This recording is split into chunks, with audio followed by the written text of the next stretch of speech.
In this episode of The Rest of the Story on Hey Dancer, we begin not with a young prodigy born into opportunity, but in a place where expression was policed, creativity was limited, and the state determined your destiny. This story stands apart. He would become one of the most celebrated dancers in the world, but not just because he had a gift, because he refused to be confined.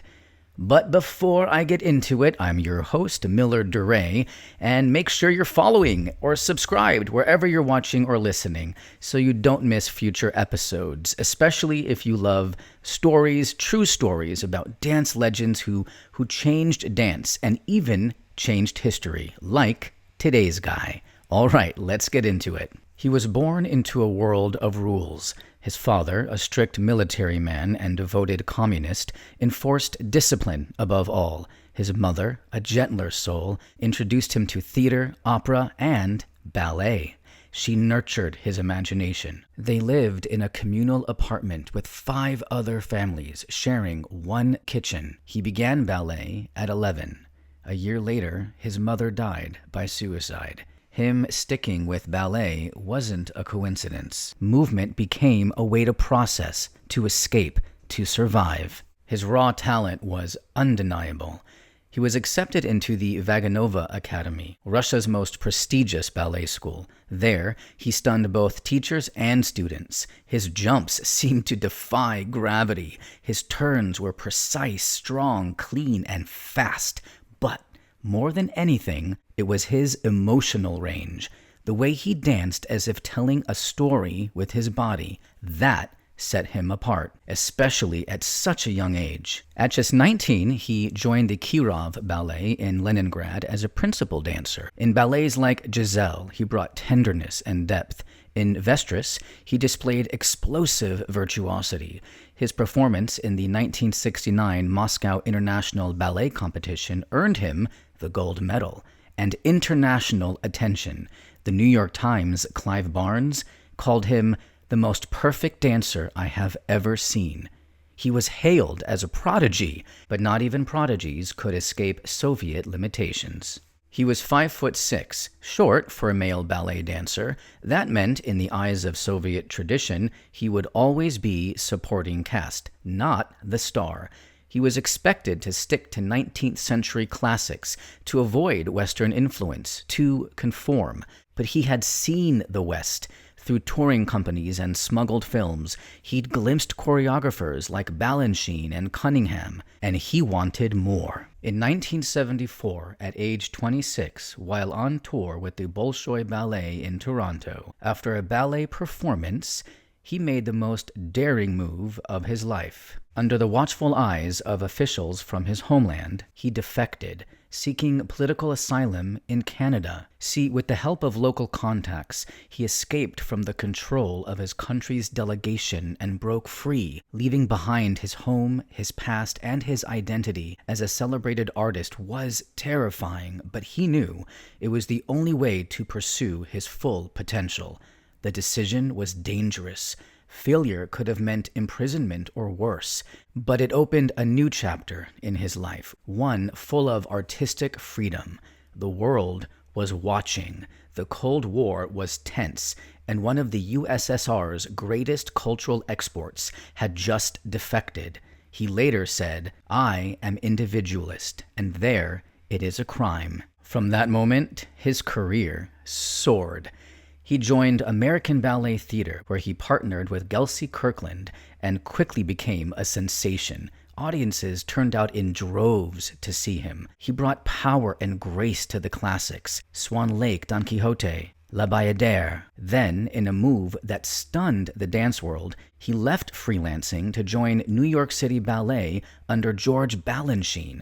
Balanchine, known for rarely welcoming outside stars, coached him personally in roles like Apollo, The Prodigal Son, and Rubies, and Jerome Robbins created Opus 19, The Dreamer, just for him and Patricia McBride. It was here that he began to champion the new, pushing ballet into modern territory and expanding the emotional and stylistic range expected of male ballet dancers. The world's greatest choreographers continued to seek him out. He collaborated with Martha Graham, Twyla Tharp, and Mark Morris. With Tharp, he created the iconic Push Comes to Shove, merging ballet with contemporary dance in ways no one had done before.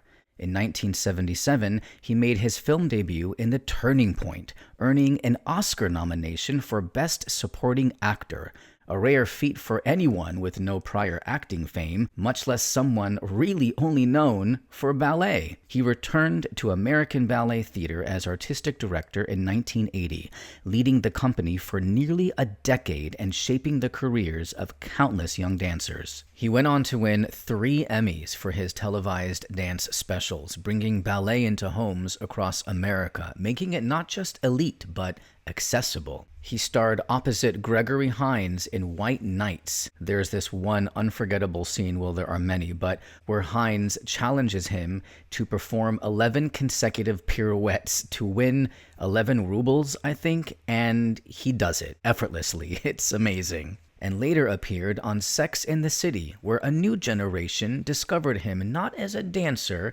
but as a different kind of cultural icon. In 2005, he opened his own arts center in New York, a space dedicated to fostering new work across dance, theater, music, and visual art. He received the Kennedy Center Honors, the National Medal of Arts, and perhaps more than anything, the reverence of artists around the world. Yet his artistry wasn't always about being in front of an audience or camera. Away from the spotlight, he quietly pursued a passion for photography.